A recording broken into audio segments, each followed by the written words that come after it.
Assalamualaikum warahmatullahi wabarakatuh. Selamat datang di channel kami. Hari ini kita akan menyelami salah satu rivalitas paling panas di Timur Tengah, konflik antara Iran dan Israel. Tahukah Anda bahwa permusuhan ini bukan hanya soal politik modern, tetapi memiliki akar yang sangat dalam, bahkan hingga ribuan tahun lalu, sebagaimana tersirat dalam Alkitab. Dari peradaban kuno hingga interpretasi spiritual, kita akan mengupas asal-usul konflik ini dengan cara yang belum pernah Anda dengar sebelumnya. Jadi, pastikan Anda menonton sampai akhir, karena apa yang kami ungkap mungkin akan mengubah cara pandang Anda tentang rivalitas bersejarah ini. Mari kita mulai. Iran adalah salah satu negara tertua di dunia, dengan sejarah yang membentang lebih dari 4.000 tahun.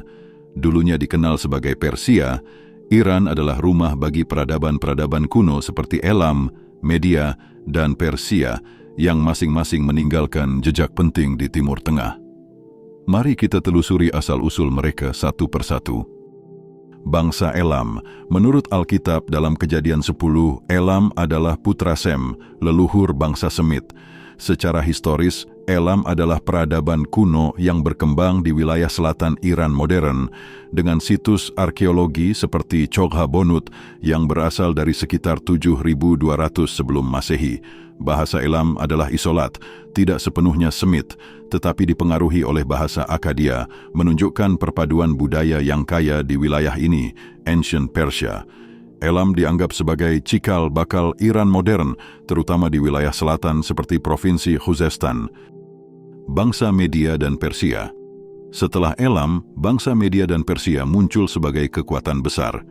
Dalam Alkitab, mereka dikaitkan dengan Madai, putra Yafet, yang menandakan asal Indo-Eropa mereka, Kejadian 10. Secara historis, Media mendirikan kekaisaran pada abad ke-7 sebelum Masehi, diikuti oleh Kekaisaran Achaemenid Persia di bawah Koresh yang agung pada 550 sebelum Masehi, Ancient Iran. Nama Iran berasal dari istilah Aryana yang berarti tanah bangsa Aryan, tercatat sejak 1000 sebelum Masehi dalam inskripsi seperti Behistun, Iran, Wikipedia. Bangsa Media dan Persia, yang dikenal sebagai Aryan, berbicara dalam bahasa Indo-Eropa seperti Sanskerta Weda dan Persia kuno, yang memiliki kemiripan dengan bahasa Eropa modern, misalnya Madar, ibu, dan Pedar, ayah, dalam bahasa Persia, Iranian peoples. Penduduk Iran modern adalah campuran etnis Elam, Media, Persia, dan kelompok lain dengan pengaruh genetik Semit dan Indo-Eropa. Bahasa Persia, Farsi, adalah bagian dari keluarga bahasa Indo-Eropa, dan budaya Iran mencerminkan perpaduan tradisi Semit dan Aryan dengan pengaruh dari sistem kasta kuno dan agama politeistik yang menyembah api. Peran Persia dalam Alkitab. Alkitab memberikan gambaran ganda tentang Persia sebagai pembebas bangsa Yahudi dan sebagai sumber konflik spiritual. Dalam kitab Ezra 1 dan Yesaya 4428, Raja Koresh dari Persia membebaskan bangsa Yahudi dari penawanan Babilonia pada 539 sebelum Masehi, memungkinkan mereka kembali ke Yerusalem dan membangun kembali Bait Suci. Tindakan ini dipuji sebagai pemenuhan nubuat, menunjukkan hubungan positif antara Persia dan Israel pada masa itu. Raja-raja Persia lainnya, seperti Darius dan Xerxes, juga memainkan peran penting dalam sejarah Yahudi, sebagaimana dicatat dalam kitab Ezra dan Esther. Konflik spiritual dalam Daniel 10. Dalam Daniel 10, Daniel menerima penglihatan di tepi sungai Tigris pada tahun ketiga pemerintahan Koresh. Dalam penglihatan ini, seorang malaikat, diduga Gabriel, dihalangi oleh pangeran kerajaan Persia selama 21 hari hingga malaikat Mikael membantu. Banyak teolog Kristen menafsirkan pangeran ini sebagai entitas spiritual jahat yang memengaruhi Persia untuk melawan rencana Allah, khususnya terkait Israel. Daniel 10 Interpretation.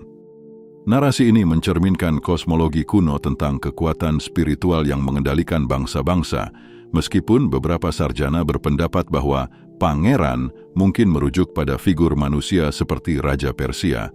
Pada tahun 1948 sampai tahun 1979, Iran mengakui Israel pada 1948 dan menjalin hubungan ramah, berbagi kepentingan melawan negara-negara Arab. Pasca 1979, Revolusi Islam mengubah Iran menjadi anti-Israel, mendukung kelompok seperti Hezbollah, dan menyerukan penghancuran Israel. Dan terbaru, eskalasi konflik dengan serangan langsung, termasuk serangan rudal Iran terhadap Israel pada 2024. Sebelum Revolusi Islam, Iran dan Israel adalah sekutu strategis. Namun setelah 1979, Iran mengadopsi ideologi anti-Israel, memandang Israel sebagai penjajah Barat, dan mendukung kelompok-kelompok Palestina seperti Hamas. Israel di sisi lain memandang Iran sebagai ancaman eksistensial, terutama karena program nuklirnya dan dukungan terhadap proksi anti-Israel. Dimensi konflik spiritual. Beberapa kalangan Kristen percaya bahwa konflik Iran-Israel memiliki dimensi spiritual berdasarkan Daniel 10. Mereka menafsirkan Pangeran Persia sebagai kekuatan setan yang memengaruhi permusuhan terhadap Israel. Pandangan ini menarik, tetapi bersifat teologis dan tidak diterima secara universal. Beberapa sarjana menyarankan bahwa narasi ini mencerminkan pandangan kuno tentang dewa-dewa atau malaikat yang mengendalikan bangsa-bangsa, bukan fakta sejarah. Penting untuk memahami bahwa interpretasi ini adalah salah satu perspektif, bukan kesimpulan sejarah yang pasti. Konflik Iran-Israel adalah topik yang kompleks dan sensitif. Secara sejarah, Persia kuno memiliki hubungan positif dengan Israel, seperti pembebasan oleh Quraisy, tetapi juga digambarkan sebagai sumber konflik spiritual dalam Alkitab. Secara modern, ketegangan didorong oleh ideologi, politik regional, dan persaingan kekuatan.